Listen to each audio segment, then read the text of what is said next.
Hi, I'm Marc Bates, and I'm a metabolic health coach, and today's topic is reversing metabolic disease through dietary changes. Did you know your body is more efficient at transforming carbohydrates into fat than storing dietary fat? This surprising fact goes against the common belief about weight gain and health, sparking a new perspective on our metabolic processes. For decades, conventional wisdom has told us to limit fat and eat more carbohydrates. Yet metabolic diseases rates continue to skyrocket worldwide.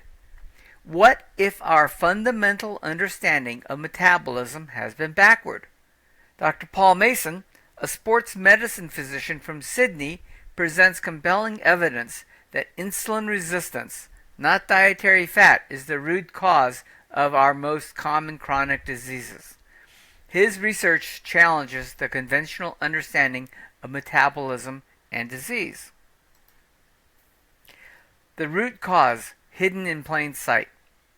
Metabolic syndrome affects millions worldwide and is diagnosed through 5 criteria: blood glucose levels, blood pressure, triglyceride levels, HDL, cholesterol, and abdominal circumference. Exceed the threshold on 3 and you have the condition. But these 5 seemingly separate measurements share a common thread.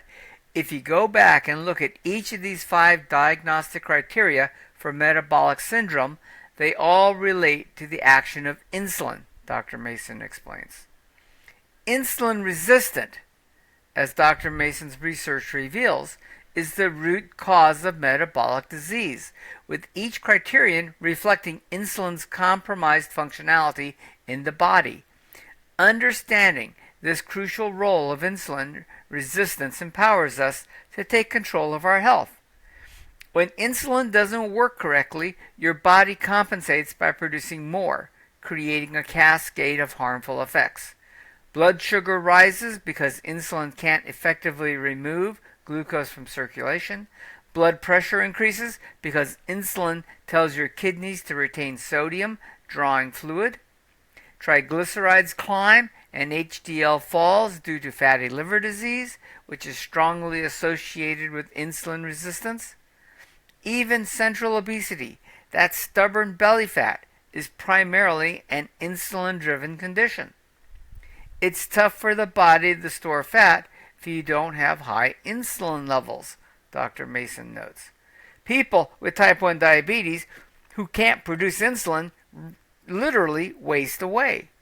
Type 2 diabetes associated with high insulin levels correlates with obesity.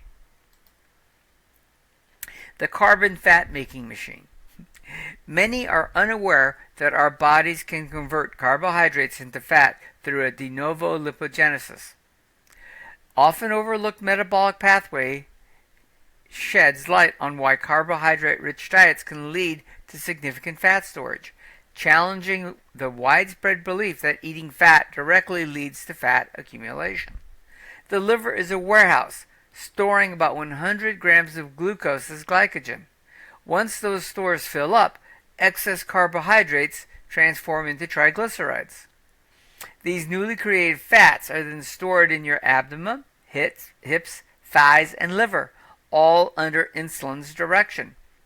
This process happens more efficiently than storing dietary fat as body fat, contradicting the conventional wisdom that eating fat makes you fat.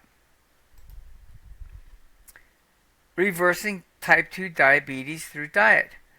The medical establishment often presents type 2 diabetes as a progressive, irreversible condition requiring lifelong medication. Dr. Mason challenges this view. Dr. Mason's work offers a beacon of hope showing that type 2 diabetes can be reversed through dietary changes, not just managed. When patients eliminate carbohydrates from their diet, blood glucose levels normalize, but something remarkable happens. Rapid health improvements are not just a possibility, but a reality.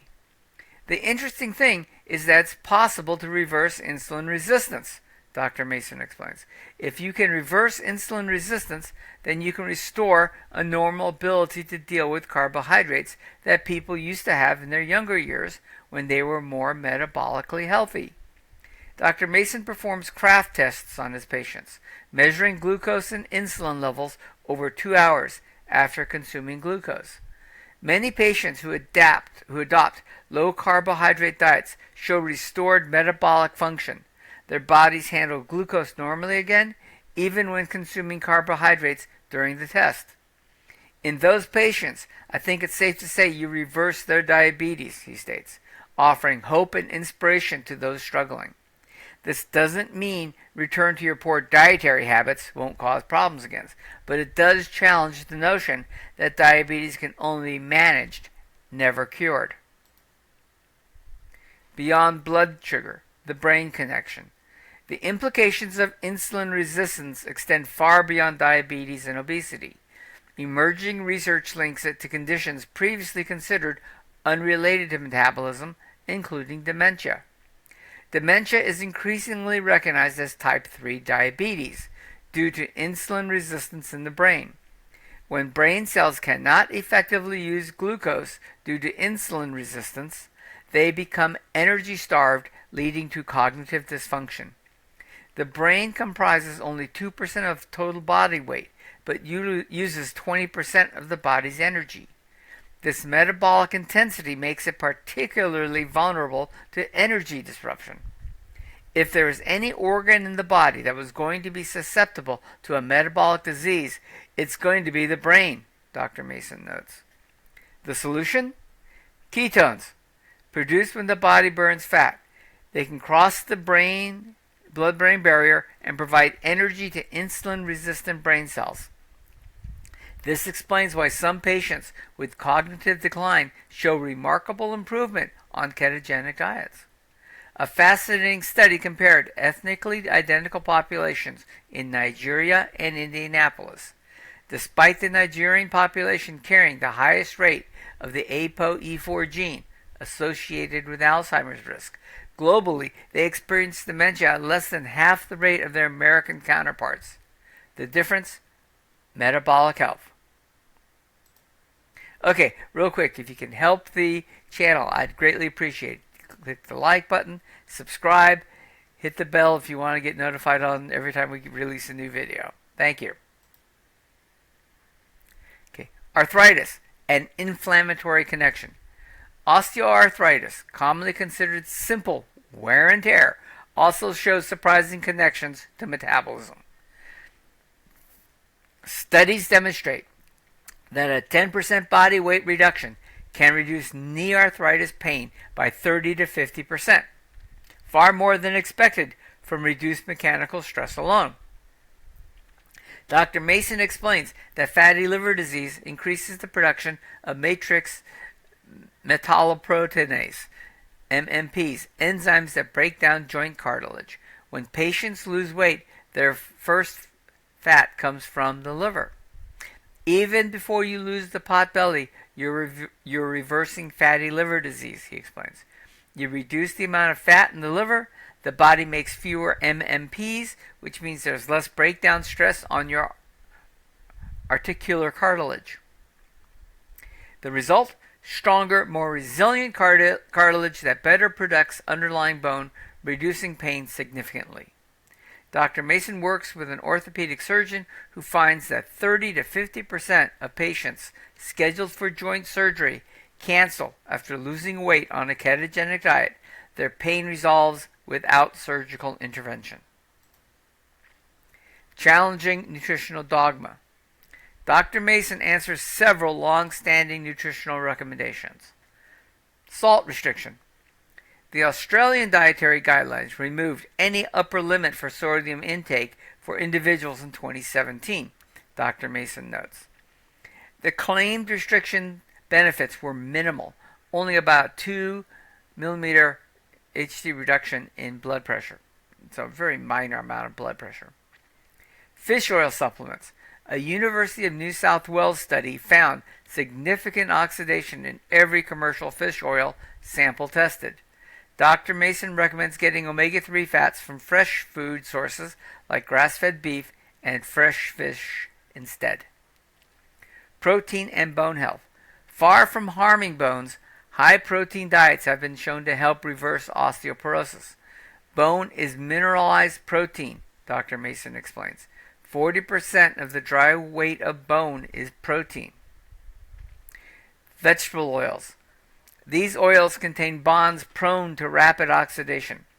When consumed, these oxidized fats get absorbed and delivered throughout the body, with the liver receiving the highest concentration. Evidence suggests they contribute significantly to fatty liver disease and insulin resistance. Dr. Mason, and that's a picture of him right there, handsome gentleman, offers a simple challenge. Eliminate sugar and seed and vegetable oils from your diet for 7 days. The changes and benefits of healthy eating can be incredibly rapid, he explains. In a week, we've seen that you can remove 30% of the fat from people's liver. He suggests increasing salt intake after consulting with your doctor to avoid symptoms like dizziness that can occur when transitioning to a lower carbohydrate diet. The results? Rapid weight loss, often a kilogram or more of actual fat. That's 2.2 pounds, not just water. Improved energy, reduced inflammation, and better mental clarity. You don't have anything to lose, Dr. Mason concludes, and once you start seeing the benefits, you might not want to stop. A paradigm shift in medical treatment. Dr. Mason expresses frustration with a medical system focused on medication rather than nutrition. Medical training is not about giving sound nutritional advice and then deprescribing it, he explains. It's about pulling out the prescription pad and increasing the dose or adding something else. He describes the satisfaction of helping patients reduce or eliminate medications as their underlying metabolic health improves through dietary changes. Do you know how satisfying it is to actually stop medications? To have patients come in and say, I don't need this medication anymore. I don't have any reflux. I haven't taken any anti-inflammatory this month because I have no more knee pain. This approach represents a fundamental shift from managing symptoms to addressing root causes, from treating diseases to restoring health. The evidence Dr. Mason presents challenges us to reconsider our understanding of chronic disease. The solution to our most common health problems isn't found in more sophisticated medications or technologies, but in returning to fundamental principles of human metabolism. By addressing insulin resistance through dietary changes, we may hold the key to reversing conditions previously considered irreversible, transforming not just individual lives, but potentially the trajectory of public health.